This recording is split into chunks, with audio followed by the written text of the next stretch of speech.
Now, from the Signature Bank Studios. This is Chicago's Morning Answer with Dan Proft on AM 560. The Answer.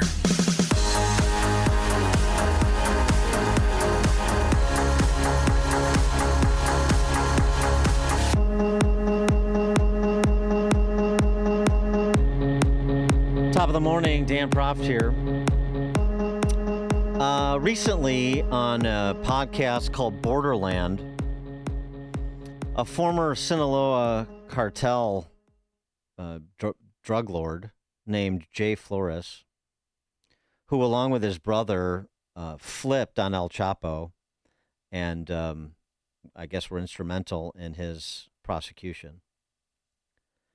Jay Flores was on this Borderline podcast.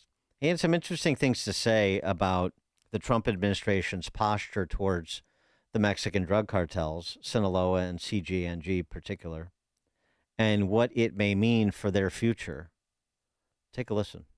Number 2 arrested in a couple of days ago. So all these arrests are meaning something. And I do believe it's the pressure of the United States that's actually making a difference. And it's going to continue to make a difference. I could imagine that even today, right now, you have politicians, calling the government and saying, hey, is there a deal there for me? I believe it's also going to happen with CJNG. It's just going to take a little bit more time because the focus has been on Sinaloa for so many years. But I think that if the government continues to put this type of pressure on CJNG, I don't see it lasting 2 years. I believe that if the Trump administration continues, that by the time the president's term is over with, the landscape in Mexico and drug cartels look very, very different. The United States is targeting, they're making so much arrests. Think about everything that's happened in the last year.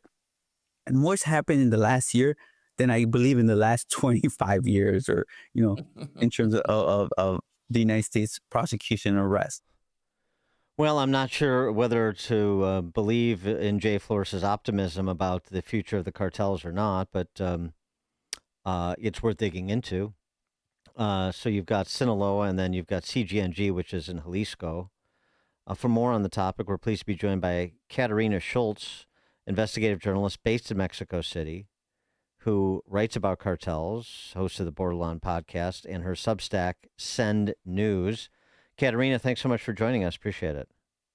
Thank you for having me. So how are we to process what Jay Flores said? More activity to subvert the cartels from the Trump administration than anything he's seen in 25 years.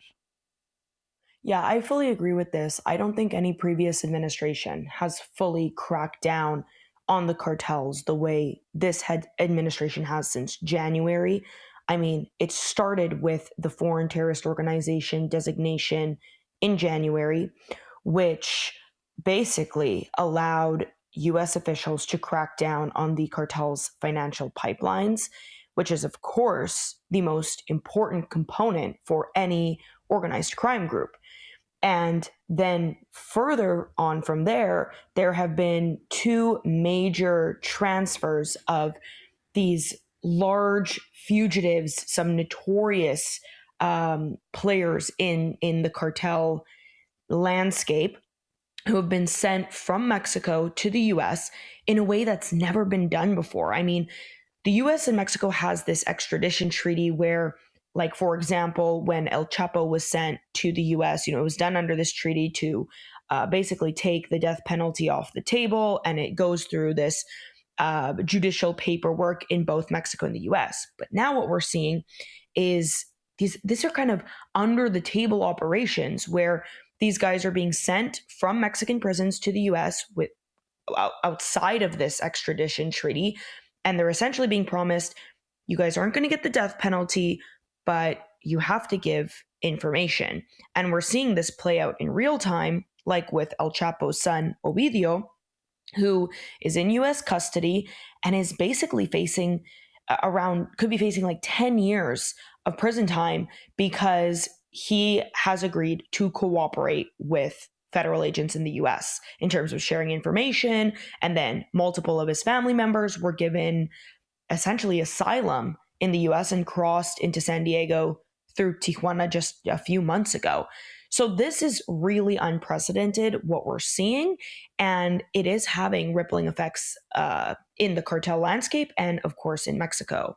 So something that Jay Flores referenced, like government officials looking to see if there's a deal available for them. That he's talking about the corruption of the Mexican government and police, that would include too, by the cartels, which has been well documented.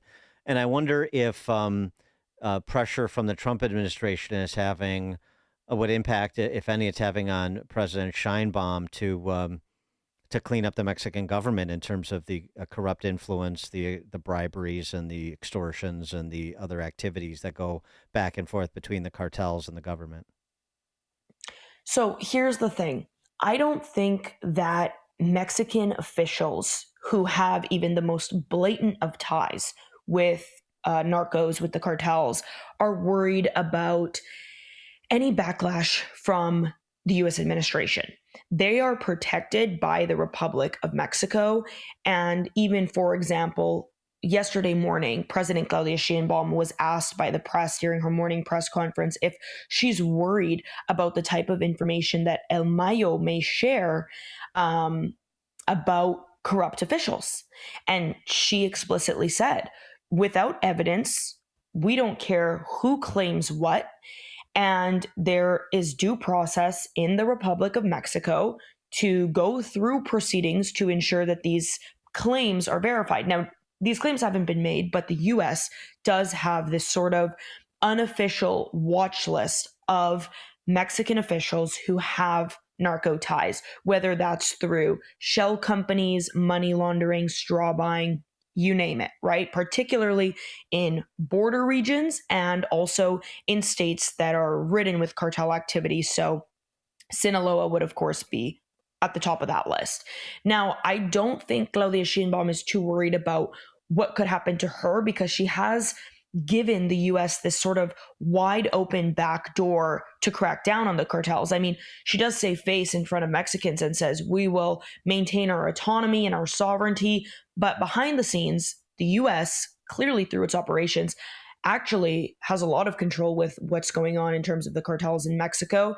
And I think that that may be this unofficial agreement between Sheinbaum and the US administration so as not to go after her and possibly even so as not to go after people who are part of her administration who have been accused of narco ties for years at this point.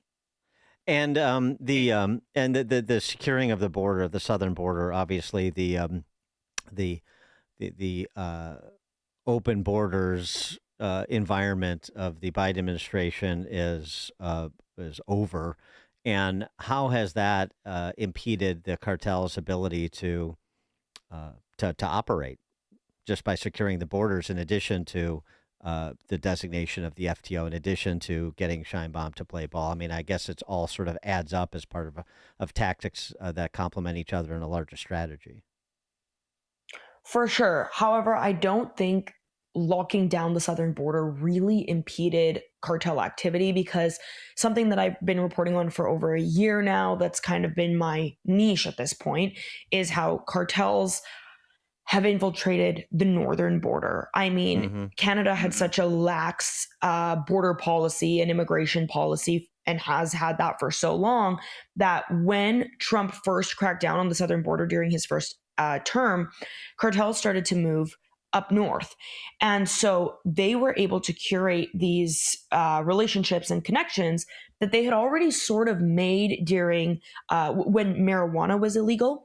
And so they've moved operations up north. And so when the southern border was cracked down on, really the only operations it affected was human smuggling, which isn't their number one form of income. And even so, I think that there are still a lot of illegal, lucrative ways that the southern border remains open for business, such as crude oil theft, and how a lot of small American-owned independent refineries are purchasing this crude oil. But for the most part, if we're really looking at like fentanyl and fentanyl precursors and meth, cocaine, you name it, a lot of it is coming into the US from outside of Mexico. And so I don't think that was really an issue. I think that one of the main strategies that the US has implemented that is actually making some people sweat would have to be the transfer of fugitives into the US. But for those guys who are still, on the run and who are free and running operations businesses as normal, they're not too worried about any of this. What about Trump sort of openly pondering military intervention to fight the cartels on foreign soil in Mexico? Something that actually Florida Governor Ron DeSantis had sort of trial ballooned during the presidential campaign as well.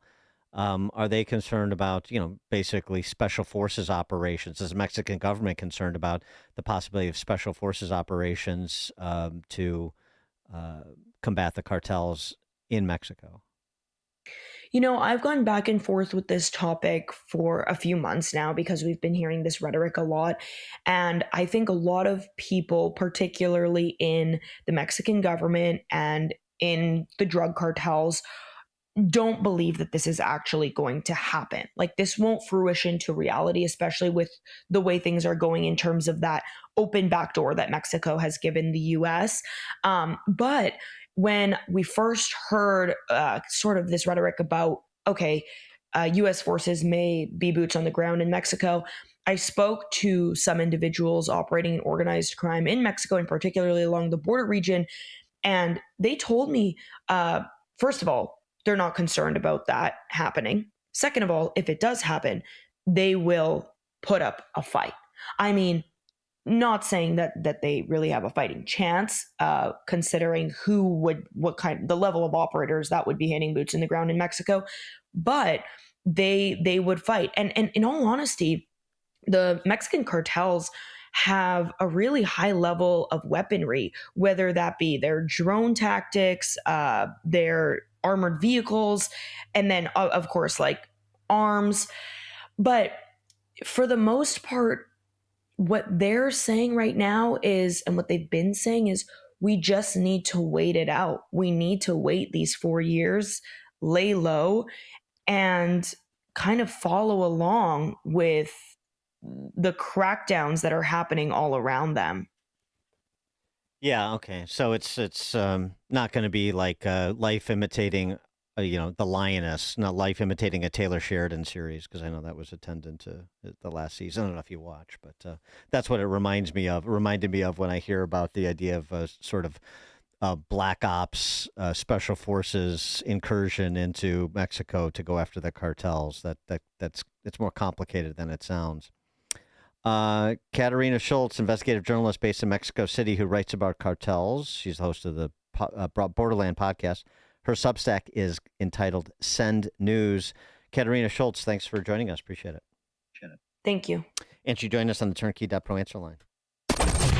This is Chicago's Morning Answer. Your show keeps me alive during the week. There's nobody I'd rather listen to between 5 and 9 in the morning than you guys. On AM 560, The Answer. Hi, I'm Ken Mariotti, owner of Woodland Windows and Doors, a third